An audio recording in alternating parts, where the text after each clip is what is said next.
The New York Rangers are going to be buyers once again, as they have been for the last couple deadlines now, and it does seem like they're going to be looking to add some wingers at this year's trade deadline, or a little before that as well, is definitely a possibility with the injuries we've had on the forward side of things. They definitely could look to reinforce this side of things here, add some more depth and some talent to make this team a whole lot better come playoff time, to try and go on a deep playoff run and potentially win a Stanley Cup under new head coach Peter Laviolette, who has done so in the past over his career as a coach as well. So they're going to be looking to add some players here. So let's take a look at two wingers who could potentially be on the Rangers' radar come trade deadline time.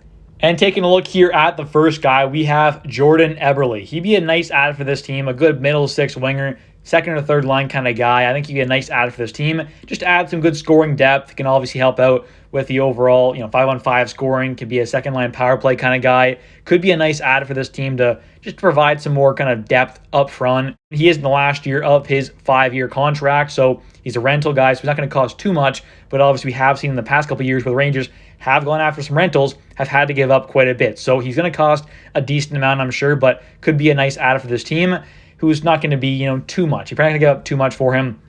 And he does have a $5.5 million cap hit, which is a bit of an issue, but I'm sure no matter what's going to happen at the deadline, the other team trading with the Rangers are going to have to retain something.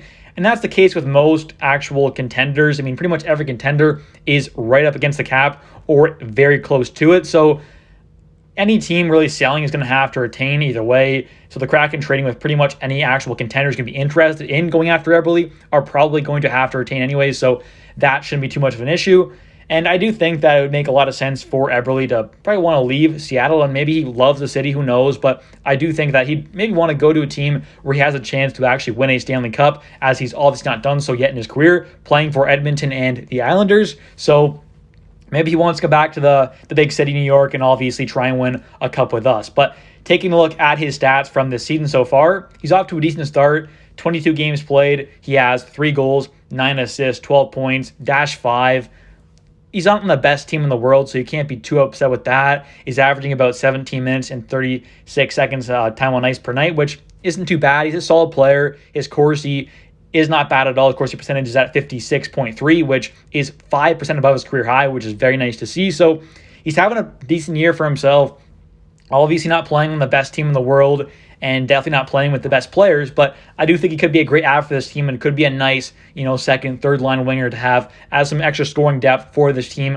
And the next guy we have here is Anthony Duclair. Now, he's a nice middle six winger, could be a good add for this team. He's playing with the San Jose Sharks currently, played against Rangers the other night, had 1 goal, 1 assist, looked pretty good. And he also was a former New York Ranger, as he was with the team back in the 2014-15 season when he was playing in his rookie year. So way back when he was with the Rangers, was drafted by the team in the 2013 draft as well.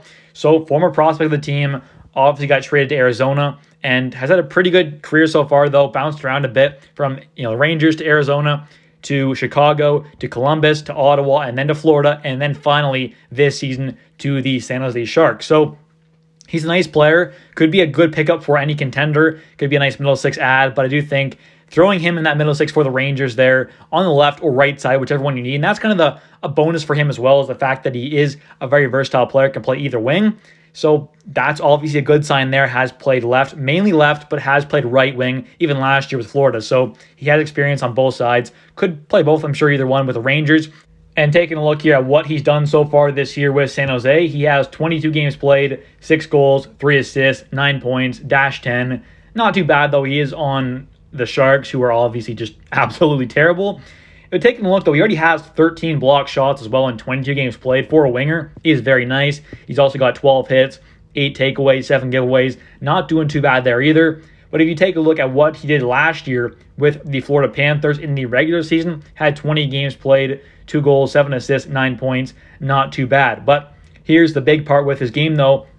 We saw in the playoffs, he had 20 games played, 4 goals, 7 assists, 11 points, which is very good. But anyways, guys, thank you so much for watching. If you have enjoyed, please smash the like button. Don't forget to comment down below your guys' thoughts on the Rangers potentially trading for Anthony Duclair or Jordan Eberly, and also comment down below your guys' thoughts on which other kind of wingers or defenseman or center or whatever. Who do you want to see the Rangers pick up out of the deadline? Let me know your guys' thoughts. Thank you so much for watching, and don't forget to subscribe for daily New York Rangers content as I do post every single day. Thanks for watching. I'll catch you next one. Bye.